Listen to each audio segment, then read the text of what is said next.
आज हम देवगढ़ की एक ऐसी कहानी सुनने जा रहे हैं जो दिल दहला देने वाली है। ये कहानी है मोहब्बत की, जुनून की और एक ऐसे लगाव की जो मौत के बाद भी पीछा नहीं छोड़ता।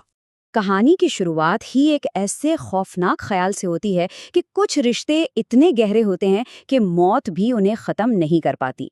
और मोहब्बत एक ऐसा मोह या लगाव बन जाती है जो मरने के बाद भी यहीं इसी दुनिया में कैद रहती है। तो किस्सा कुछ यूं है कि देवगढ़ के एक छोटे से पहाड़ी कस्बे में एक स्कूल टीचर थी संजना, और एक नया नया पोस्ट होकर आया था आदित्य। दोनों को एक दूसरे से गहरी मोहब्बत हो गई।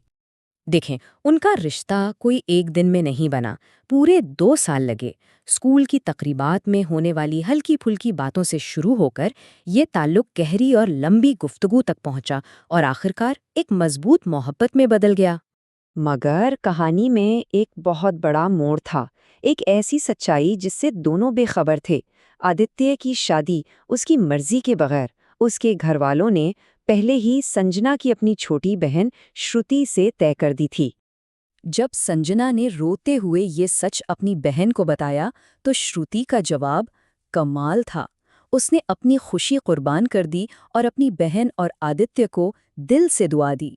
ये होती है बेलौस मोहब्बत, यानी प्यार। सब कुछ ठीक लग रहा था, जिंदगी पटरी पर आ गई थी, लेकिन फिर किस्मत ने अपना खेल खेला। शादी के 3 साल बाद अचानक दिल का दौरा पड़ने से संजना की मौत हो गई, और एक ही रात में सब कुछ बदल कर रह गया।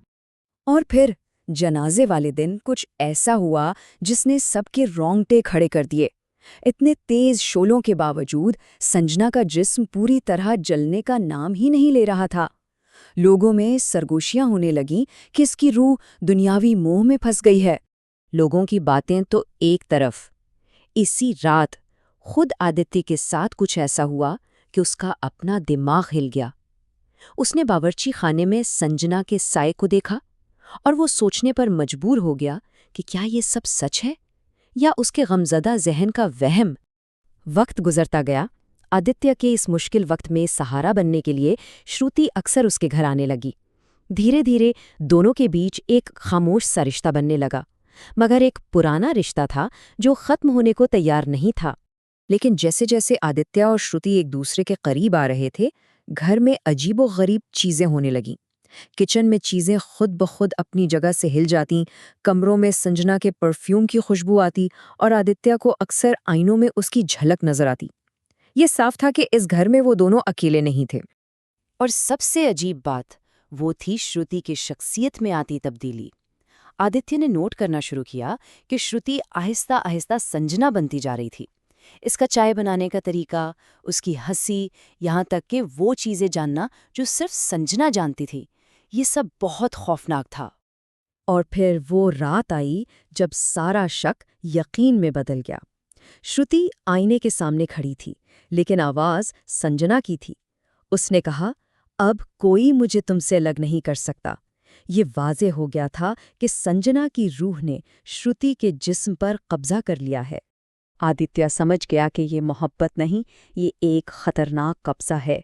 डर और मायूसी में उसने एक मशहूर आमिल बाबा से दर्शननाथ से राब्ता किया और अब इस रूह से मुकाबले की तैयारी शुरू हो गई।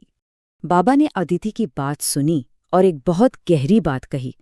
उन्होंने खबरदार किया कि मोह यानी शदीद लगाव में फंसी रूह सबसे खतरनाक होती है, क्योंकि उसके लिए मोहब्बत और पागलपन में कोई फर्क नहीं रहता। इस रूह से छुटकारा पाने के लिए जो रस्म करनी थी, वो कोई मामूली काम नहीं था। उसके लिए कुछ बहुत ही खास और ताकतवर चीज़ें दरकार थीं, जैसे अमावस की रात, शमशान की राख और संजना की चिता की जगह से लाई गई मिट्टी। जब रस्म शुरू हुई तो माहौल इंतहाई कशीदा हो गया। संजना की रूह जो श्रुति के जिस्म में थी, आसानी से हार मानने वाली नहीं थी। वो चीख कर बोली, अगर मैं नहीं तो कोई नहीं, मैं ही तेरा पहला और आखिरी प्यार हूँ। फिर आया वो लम्हा जिसने सब कुछ बदल दिया। जैसे ही बाबा ने संजना की चिता की मिट्टी आग में डाली, एक चीख गूंजी और श्रुति के जिस्म से एक काले धुएं जैसी चीज निकली और आग में जलकर गायब हो गई। श्रुति बेहोश होकर गिर पड़ी। लगता है कि रूह चली गई और सब कुछ ठीक हो गया। लेकिन क्या वाकई ऐसा था? कहानी का आखिरी हिस्सा अभी बाकी है। आइए देखते हैं इस खौफनाक आजमाइश का अंजाम क्या हुआ। रस्म तो कामयाब हो गई, लेकिन जाते जाते बाबा आदित्य को एक ऐसी बात कह गए जो उसे हमेशा याद रहने वाली थी। उन्होंने कहा, मोह में जकड़ी रूह कभी पूरी तरह खत्म नहीं होती बेटा, वो बस सो जाती है। और श्रुति, जब उसे होश आया तो उसे कुछ भी याद नहीं था। उसके लिए तो जैसे वक्त रुक गया था।